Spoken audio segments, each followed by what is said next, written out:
وسلم کی زیارت کر لیا کرتے تھے.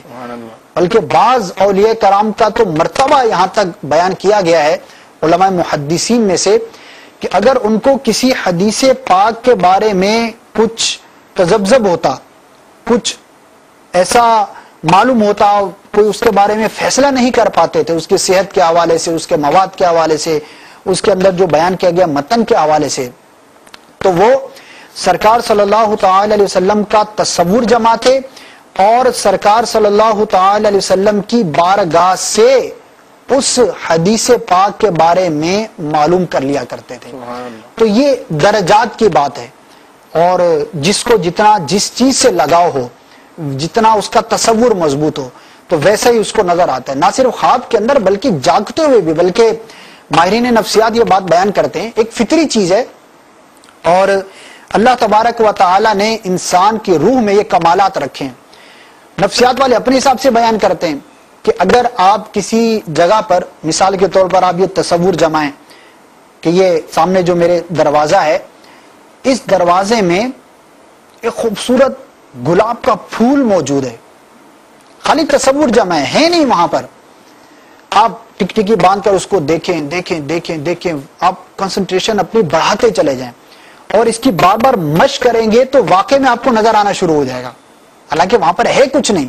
لیکن آپ کو نظر آ جائے گا. تو یہ ایک تصور کی، انسانی دماغ کی، عقل کی اور انسان کی روح کی یہ طاقتیں ہیں کہ وہ جس چیز کا تصور جماتا ہے تو وہ اس کو نظر آنا شروع ہو جاتی ہیں. جیسے کہ ہمارے اجتماع میں تصور مدینہ ہوتا ہے اور سینکڑوں بلکہ غالباً ہزاروں عاشقان رسول جب تصور مدینہ ہوتا ہے تو اپنی آنکھیں بند کر کے مدینہ کی زیارت کرتے ہیں، گنبد خضرا کی زیارت کرتے ہیں. امیر اہل سنت کا یہ فرمانا کہ یہ لیجئے گنبد خضرا سامنے نظر آ رہا ہے، تو ایسا کیسے ہو سکتا ہے کہ گنبد خضرا ان کی نظروں کے سامنے نہ ہو اور وہ یہ کہیں؟ یقینی سی بات ہے کہ ان کی نظروں کے سامنے اتنا زبردست تصور جماتے ہیں کہ ان کی نظروں کے سامنے گویا کہ گنبد خضرا موجود ہے، اور پھر آپ فرماتے ہیں کہ یہ لیجئے ہم مدینہ پاک میں حاضر ہیں اور گنبد خضرا کے سامنے ہیں. یہ تو مدنی ماحول کی ایک بہت ہی پیاری بہار ہے الحمدللہ کہ تصور مدینہ، تصور ہی تصور میں مدینہ شریف کے حاضری ہے. اور ایک نہیں کئی اسلامی بھائی ایسے ہیں کہ جو کئیوں کا بیان ہے جو آج تک مدینہ میں حقیقتاً نہیں گئے مگر وہ تصور مدینہ کے ذریعے مدینہ حاضری ان کی الحمدللہ ہوتی ہے. اسی طرح تصور شیخ، یہ بھی تصوف کا ایک بہت بڑا باب ہے کہ اپنے شیخ کا، اپنے پیر کا تصور کرنا. اور اس طرح کے مضامین کتابوں میں پڑھنے کو ملتے ہیں کہ کسی مرید کے شیخ کا انتقال ہو گیا، اب زندگی میں تو زیارت کیا کرتا تھا لیکن اب بظاہر ممکن نہیں، تو اب وہ تصور کرتا ہے تو اس کو واقعے میں اپنے پیر و مرشد کی زیارت نصیب ہوتی ہے. اور یہ تصوف کے درجات طے کرنے والوں کے لیے ایک بہت ہی بنیادی بات بیان کی گئی ہے. تصور شیخ باقاعدہ اصطلاح تصوف کی، اور اس کے مختلف طریقے بیان کیے گئے ہیں کہ کس طرح سے شیخ کا تصور کرے. صرف یہی نہیں کہ جس کا انتقال ہو گیا اسی کا تصور، زندہ پیر کا بھی تصور، زندہ کا بھی. ویسے تو پیر زندہ ہی ہوتا ہے، دنیا سے چلے جانے کے بعد بھی پیر تو پیر ہے نا، وہ تو زندہ ہی ہوتا ہے. ظاہری حیات میں بھی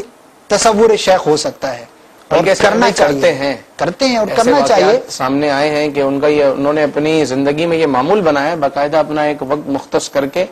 اور رات کے کسی لمحے تصور شیخ کرتے ہیں،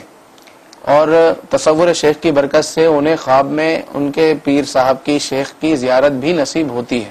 الحمدللہ. تو یہ دیکھا گیا ہے. مکتبۃ المدینہ کی کتاب ہے آداب مرشد کامل، 5 حصے ہیں، اس کے اندر تصور شیخ کے حوالے سے انشاءاللہ آپ کو مواد مل جائے گا. تو تصور کی بات چلی تھی تو تصور مدینہ، پھر تصور شیخ وغیرہ بیان ہوا، تو جس کا شیخ ہی نہیں وہ کیا تصور کرے گا.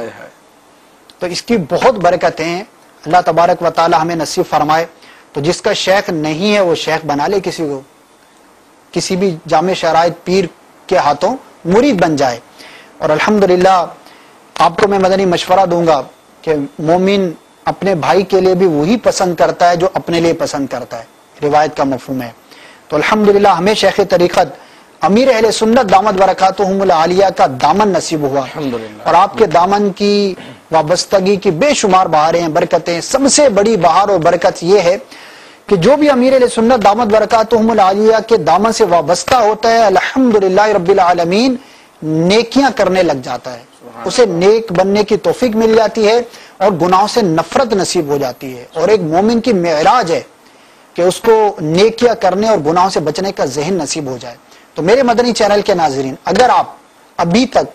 کسی سے مرید نہیں تو آپ کو میں مشورہ پیش کروں گا کہ شیخ طریقت امیر اہل سنت دامت برکاتہم العالیہ قادری سلسلے میں مرید فرماتے ہیں، اور مرید ہونا کوئی مشکل نہیں، اپنا نام، اپنے والد کا نام اور عمر لکھ کر دعوت اسلامی کے عالمی مدنی مرکز فیضان مدینہ باب المدینہ کراچی کے ایڈریس پر آپ مکتوب روانہ کر دیں کہ میں مرید ہونا چاہتا ہوں، یہ عمر ہے، یہ نام ہے اور والد کا نام یہ ہے۔ انشاءاللہ عز و جل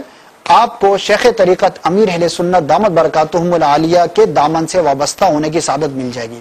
ویب سائٹ کے ذریعے بھی سروس موجود ہے مرید ہونے کے لیے، www.dawatislami.net ویب سائٹ آپ وزٹ کیجئے، وہاں پر آپ کو انشاءاللہ مرید بننے کے لیے باقاعدہ فارم مل جائے گا جس کے اندر بنیادی معلومات جو درکار ہوتی ہیں وہ لکھی ہوئی ہوں گی، وہ آپ لکھیں، اس کو سبمٹ کر دیں، انشاءاللہ عز و جل آپ کو ریپلائی بھی ملے گا،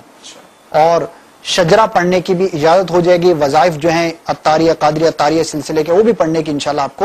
اجازت ہو جائے گی۔ اگلی کال کی طرف بڑھتے ہیں۔ صلو علی الحبیب صلی اللہ تعالی علی محمد۔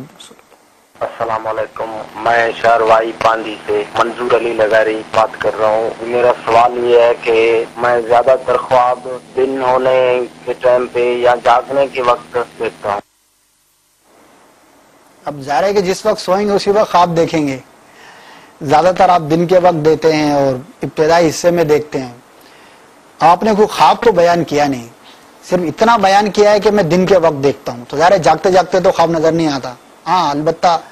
جاگتے ہوئے بھی لوگ خواب تو دیکھتے ہیں لیکن اس کی تعبیر نہیں ہوتی، تو